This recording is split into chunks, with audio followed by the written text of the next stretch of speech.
ಮೊದಲನೇದಾಗಿ ಈ ಸಿನಿಮಾ ಪ್ರತಿಯೊಬ್ಬರು ಏನು ನನಗೆ ಥ್ಯಾಂಕ್ಸ್ ಹೇಳ್ತಾಯಿದ್ರು. ಈಗ ಸಂಭಾಷಣೆಗೆ ತೊಗೊಳಕ್ಕೆ ಹೋಗಿ ಅಲ್ಲಿ ಹೋದ ತಕ್ಷಣವೇ ನಾವು ಬರೆಯೋಕ್ಕೆ ಹೋಗಿಲ್ಲ, ಕಲಿಯೋಕ್ಕೆ ಹೋದ್ವಿ ಅಂತ ಗೊತ್ತಾಯಿತು ಅಂದರು. ರಜನೀಶ್ ಅವರು ಅದೇ ರೀತಿ ಏನೋ ಹೇಳಿದ್ರು, ಚೇತನ್ ಅವರು ಅದೇ ರೀತಿ ಏನೋ ಹೇಳಿದ್ರು. ಇವರೆಲ್ಲರೂ ನನ್ನ ಬೈತಾ ಇದ್ರೆ ಹೊಗಳ್ತಾ ಇದ್ರೆ ಗೊತ್ತಾಗಲಿಲ್ಲ. ಬಟ್ ಒಂದು ಒಳ್ಳೆ ವೇದಿಕೆಯಲ್ಲಿ ಎಲ್ಲರೂ ಜಿದ್ದು ತೀರಿಸ್ಕೊಂಡ್ರು ಅಂತ ಅನ್ನಿಸ್ತು. ಅಂದರೆ ಎಲ್ಲೋ ಇಂಡೈರೆಕ್ಟಾಗಿ 2 ದಿನ ಆಗೋದು 5 ದಿನ ಯಾಕಾಯಿತು ನೀವೆಲ್ಲ ಕೇಳೋಕ್ಕಿಂತ ಮುಂಚೆ ಕರಿಸುಬೋರು ಹೇಳ್ಬಿಟ್ರು. ನಾನು ತುಂಬ ಕೆಲಸ ನೀಟಾಗಿ ಮಾಡ್ಕೊಂಬಂದನು. ಅವ್ರು ಸವಾಸ ಮಾಡಿ 4 ಗಂಟೆ ಆಯಿತು ಅಂತ ನೀಟಾಗಿ ಹೇಳಿದ್ರು. ಸೊ ಏನಿದೆ ಇಲ್ಲಲ್ಲ, ಅಂದರೆ ಹೊಗಳಿ ಬೈಯೋದು ಹೆಂಗೆ ಅಂತ ಇವತ್ತೇ ಕಲಿತೆ.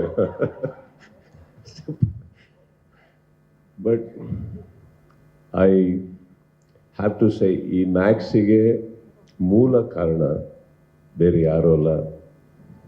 ಇವರು ನಡುಗ್ತಾ ಇದ್ರು ಮಾತಾಡಬೇಕಾದ್ರೆ. ಆ್ಯಕ್ಚುಲಿ ನೀವು ನೋಟಿಸ್ ಮಾಡಿದ್ರೆ, ಬಿಕಾಸ್ ಅವ್ರು ಜನರಲಿ ಲೈಫಲ್ಲೇ ಆಗಿದ್ದಾರೆ. ಅವರು actually is very naive person, is a very vulnerable man. ಅವರಿಗೆ ತುಂಬ ಹೊತ್ತು ನೀವು ಮೈಕ್ ಮುಂದೆ ಅಥವಾ ಈ ಥರ ವೇದಿಕೆ ಮೇಲೆ ಹಾಕಿದ್ರೆ ಅವ್ರಿಗೆ ಹೇಗೆ ಇರಬೇಕು, ಏನು ಮಾತಾಡಬೇಕು ಅವ್ರಿಗೆ ಗೊತ್ತಾಗಲ್ಲ. ಬಟ್ ಕೆಲಸದಲ್ಲಿ ಭಾಳ ಅಚ್ಚುಕಟ್ಟಾಗಿ ಕೆಲಸ ಮಾಡುವಂಥ ಒಬ್ಬ ನಿರ್ದೇಶಕ. ಸರ್ ನನಗೆ ಕತೆ ಮಾಡೋದು, ಸಿನಿಮಾ ಮಾಡೋದು ಅಂತ ಹೇಳಿದ್ರು. ಬಟ್ ಇವ್ರು ಬಂದು ಹೇಳಿರೋ ಕತೆ ಚೆನ್ನಾಗಿರಲಿಲ್ಲ ಅಂದರೆ ಇಲ್ಲಿವರೆಗೆ ಬರ್ತಾನೆ ಇರಲಿಲ್ಲ, ಯಾವುದೂ ಬರ್ತಾ ಇರಲಿಲ್ಲ. ಸೊ ಇದು ದಾನು ಅವ್ರು ಕಳಿಸಿದ್ರು ಅನ್ನೋದು ಒಂದಿದೆ. ಏನಕ್ಕಂದ್ರೆ ಅದಕ್ಕೆ ನಾವು ಪ್ರಯಾರಿಟಿ ಕೊಟ್ಟಿವಿ ಆ ವ್ಯಕ್ತಿಗೆ, because of seniority, because of his legacy. ನಾವೊಂದು ಅವಕಾಶ ಅಂದರೆ ಫಸ್ಟ್ ಪ್ರಯಾರಿಟಿ ಕೊಡ್ಬೋದು, ಬನ್ನಿ ಕತೆ ಹೇಳಿ ಕೂತ್ಕೊಳ್ಳಿ ಅಂತ. ಬಟ್ ಅಲ್ಲಿ ಕತೆ ಚೆನ್ನಾಗಿರಲಿಲ್ಲ ಅಂದರೆ ಇಮಿಡಿಯೇಟ್ಲಿ ಒಂದು ಆ ಕತೆ ಮುಗೀತಿದ್ದಾಗೆ ಬಹುಶಃ ಇವರಿಗೆ ಕಾಲ್ ಮಾಡಿ ನಾವು ಬೇಡ ಸರ್ ಬೇರೆ ಯಾವ್ದಾದ್ರು ನೋಡೋಣ ಅಂತ ಹೇಳಿದ್ರು, ವಿಚ್ ಇಸ್ ಅ ನಾರ್ಮ್. ನಾನು ತುಂಬ ಜನಕ್ಕೆ ಅದು ಹೇಳ್ತಾ ಇರ್ತೀನಿ. ಬಟ್ ಐ ಥಿಂಕ್ ವಿಜಯ್ ಅವರು ಬಂದು ಹೇಳಿರೋ ಕತೆ ನನಗೆ ಬಹಳ ಇಷ್ಟ ಆಯಿತು. ಆ್ಯಂಡ್ ಬಟ್ ಇವ್ರು ಮಾಡ್ಕೊಂಬಂದಿರೋ ಕಥೆಯಲ್ಲಿ ಆಬ್ವಿಯಸ್ಲಿ ನನ್ನನ್ನು ತಲೆಯಲ್ಲಿ ಹಿಡ್ಕೊಂಡು ಮಾಡದೇ ಇಲ್ದಿರೋದ್ರಿಂದ ಆ್ಯಂಡ್ ತಮಿಳಿಂದ ಬಂದಿರೋದ್ರಿಂದ ಆಲ್ಮೋಸ್ಟ್ ಆ ಜಾಗಕ್ಕೆ ಬರೆದಂಥ ಒಂದು ಕತೆ ಆಗಿರೋದ್ರಿಂದ ಒಂದು ಕಂಟಿನ್ಯೂಸ್ ಆಗಿ ನಾನು ಫಸ್ಟ್ ಅವ್ರಿಗೆ ಕೇಳಿದ್ದು ಎಷ್ಟು ಬಟ್ಟೆ ತಂದಿದ್ದೀರಾ ಅಂತ ಕೇಳಿದೆ. ಅವರು ಏನಿಲ್ಲ ಸರ್ ರಾತ್ರಿ ವಾಪಸ್ ನೋಡಬೇಕಂದ್ರು. ನಾನು ನಮ್ಮವ್ರನ್ನ ಕರೆಸ್ಬಿಟ್ಟು ಅಂಗಡಿಗೆ ಕಳಿಸ್ಬಿಟ್ಟು ಅವ್ರಿಗೆ ಕೇಳಿ ಓಕೆನಾ, ನಿಮ್ಮ ಮನೆಯವ್ರಿಗೆ ನಿಮ್ಮ ಹೆಂಡತಿಗೆ ಓಕೆನಾ ಕೇಳಿ ಅಂದೆ. ಇಲ್ಲ ಓಕೆ ಅಂದರು. ಅಂಗಡಿಗೆ ಹೋಗಿ ಒಂದು 8 ಜೊತೆ 9 ಜೊತೆ ಮೇಲಿಂದ ಕೆಳಗವರೆಗೂ ಒಬ್ಬ ಮನುಷ್ಯನಿಗೆ ಹಾಕ್ಕೊಳ್ಳೋಕೆ ಏನೇನು ಬೇಕೋ ಎಲ್ಲ ಕೊಡಿಸಿ ಕರೆಸಿ ಕೂರಿಸ್ದೆ ಒಂದು ರೂಮ್ ಹಾಕಿ. ನೀವು ತುಂಬ ದಿನ ಆಗುತ್ತೆ ಇರ್ತೀರಾ ಅಂತ. But then every day morning 8:30 ಬರೋರು, ಒಂದು 6:37ವರೆಗೂ ಡೈಲಿ ಡಿಸ್ಕಸ್ ಮಾಡ್ತಾ ಇದ್ವಿ. ಹೊಸ್ತು ಇನ್ನೇನು ಮಾಡಬೇಕಿದ್ರಲ್ಲಿ ಅಂತ ಮಾಡಿ. Then I think I type the entire thing and sent it. ಅಲ್ಲಿ ಓಕೆ ಆಗಿದ್ದು ಸ್ಕ್ರಿಪ್ಟ್ ಇದು. ಬಟ್ ಅಗೇನ್ ಇದಿಷ್ಟು ಏನಕ್ಕೆ ಹೇಳಿದೆ ಅಂದರೆ, ಒಬ್ಬ ಮೂಲತಃ ಒಂದು ಕತೆ ಬರೀಲಿಲ್ಲ ಅಂದರೆ ಅದಕ್ಕೆ ಇಂಪ್ರೂವೈಸ್ ಮಾಡೋಕ್ಕೆ ಯಾವುದೂ ಸಾಧ್ಯ ಇಲ್ಲ.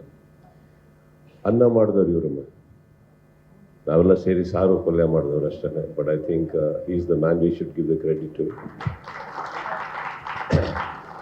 ಆ್ಯಂಡ್ ಆಬ್ವಿಯಸ್ಲಿ ದಾನು ಅವರ ಪ್ರೊಡಕ್ಷನ್ ನನಗೆ ಇಟ್ಸ್ ಅನ್ ಆನರ್. ಬಿಕಾಸ್ ಈ ಕತೆ ಹೇಳ್ತೀನಿ ಕೇಳಿ. ಫಸ್ಟ್ ಆಫ್ ಆಲ್ ಈ ವ್ಯಕ್ತಿಗೆ ನಾನು ಯಾಕೆ ಪ್ರಯಾರಿಟಿ ಕೊಟ್ಟೆ ಅಂತ ಹೇಳ್ತೀನಿ. ಅದಕ್ಕೊಂದು ಚಿಕ್ಕ ಕತೆ ಇದೆ, ದೊಡ್ಡದೇನಲ್ಲ. 2004 ಹಂಗೆ ನಾನು ಚೆನ್ನೈಯಲ್ಲಿ ಶೂಟಿಂಗ್ ಮಾಡ್ತಾಯಿದ್ದೆ. ನಲ್ಲ ಅನ್ನೋ ಒಂದು ಸಿನಿಮಾ ಮಾಡ್ತಾಯಿದ್ದೆ ಆ ಟೈಮಲ್ಲಿ. ಕಾಕ ಅಂತ ಒಂದು ಸಿನಿಮಾ ಬಹಳ ಚೆನ್ನಾಗಿ ಓಡಿತ್ತು. ಅವಾಗೆಲ್ಲ ಇವತ್ತಿನ ಥರ ಒಂದು ನಿರ್ಮಾಪಕರು ನಿರ್ದೇಶಕರು ಸಿಗಬೇಕು ಅಂದರೆ ಭಾಳ ಸುಲಭ. ಇವತ್ತು ಒಂದು ಮ್ಯಾನೇಜರು ಇನ್ನೊಬ್ರಿಗೂ ಕಾಂಟ್ಯಾಕ್ಟ್ ಮಾಡಿ we can just go meet them.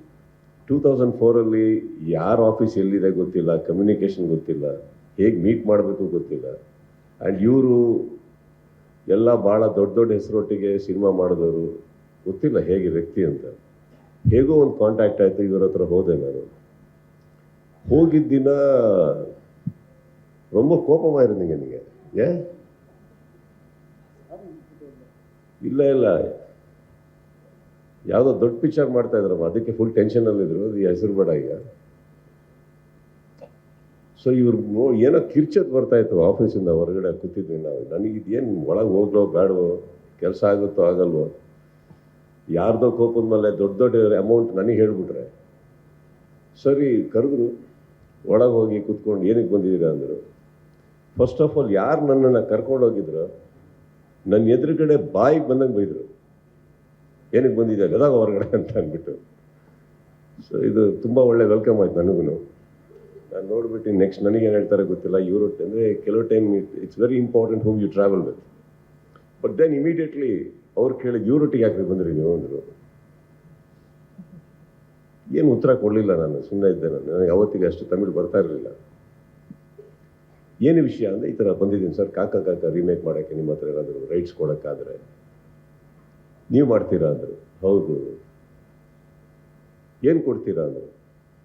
Sir ನನಗೇನು ಗೊತ್ತಿಲ್ಲ, ನೀವು ಹೇಳಿ ಅಂದರು. ಆಸೆ ಪಟ್ಟು ಬಂದಿದ್ದೀರಾ, ನನಗೇನು ಬೇಡ ತೊಗೊಂಡೋಗಿ ಅಂದ್ಬಿಟ್ಟು ಒಂದು ಲೆಟ್ರಲ್ಲಿ ಇಮಿಡಿಯೇಟಾಗಿ ಏನು ಅಮೌಂಟ್ ಇಲ್ಲದೆ ಒಂದು ಲೆಟ್ರಲ್ಲಿ ಕಾಕ ನನಗೆ ಬರ್ಕೊಟ್ರು. ಬಟ್ ಕಾರಣಾಂತರಗಳಿಂದ ನನಗೆ ಮಾಡೋಕ್ಕಾಗಲಿಲ್ಲ ಸಿನಿಮಾ. ಬೇರೆ ಬೇರೆ ಸಿನಿಮಾದಲ್ಲಿದ್ದೆ ನಾನು.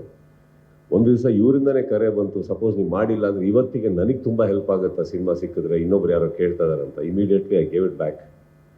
But the whole point I am trying to tell you here is, ಅವತ್ತೊಬ್ಬ 2004 ನಾನೊಬ್ಬ ಇನ್ನೂ ಹೊಸಬ, ನನ್ನನ್ನು ಕೂರಿಸಿ ಅಷ್ಟು ಗೌರವ ಕೊಟ್ಟು ಏನು ಕೇಳ್ದೇ ಒಂದು ಕಥೆನ ರೀಮೇಕ್ ರೈಟ್ಸ್ನ ನನಗೆ ಕೊಡೋದಿದೆಯಲ್ಲ, it is something. He could ask me anything, even if it is a small figure, that's okay. ಕೇಳ್ಬೋದಿತ್ತು, ಕೇಳಲಿಲ್ಲ. ಸೊ ಐ ಥಿಂಕ್ ನನ್ನ ರಿಲೇಷನ್ಶಿಪ್ ಅವರೊಟ್ಟಿಗೆ ಆಗಿದೆ. ಅವತ್ತು ಬಿಟ್ಟರೆ ಈಗಲೇ ಸಿಕ್ಕಿದ್ದು ನನಗೆ ಅವರು. ಅವತ್ತಾದ್ಮೇಲೆ ನಾನು ಅವ್ರನ್ನ ನೋಡಿಲ್ಲ. ಬಂದು ಒಂದು ಕರೆ ಬರುತ್ತೆ, ನಾನು ಅವ್ರು ಮೀಟ್ ಮಾಡ್ಬೇಕಂತ ಅಂದ್ಬಿಟ್ಟು. ನನ್ನ ಸಾಯಿ ಅಂತ ನನ್ನ ಸ್ನೇಹಿತರಿದ್ದಾರೆ, ಅವ್ರ ಮೂಲಕನೇ ಆಗಿದ್ದು ಸಿನಿಮಾ ಇದು. So this was the priority I wanted to give for a gentleman who has been gentle with me once upon a time when I was probably just a newcomer. Thank you so much, sir, for that. Thank you. ಸ್ವಾದಿಷ್ಟತೆಯ ಸ್ವಾದ, ತಾಜಾತನದ ಆಹ್ಲಾದ, ಉತ್ತಮ ಆರೋಗ್ಯ ಮತ್ತು ಹೆಚ್ಚಿನ ರೋಗ ನಿರೋಧಕ ಶಕ್ತಿಯ ವೃದ್ಧಿಗೆ ಈಗ ನಿಮಗೆ ಸಿಗುತ್ತಿದೆ ಉತ್ತಮ ಗುಣಮಟ್ಟದ ಪೌಷ್ಟಿಕಾಂಶ Shri Vaidik millet health mix. ಇದು ಸಿರಿಧಾನ್ಯಗಳ ಸಂಪತ್ತು.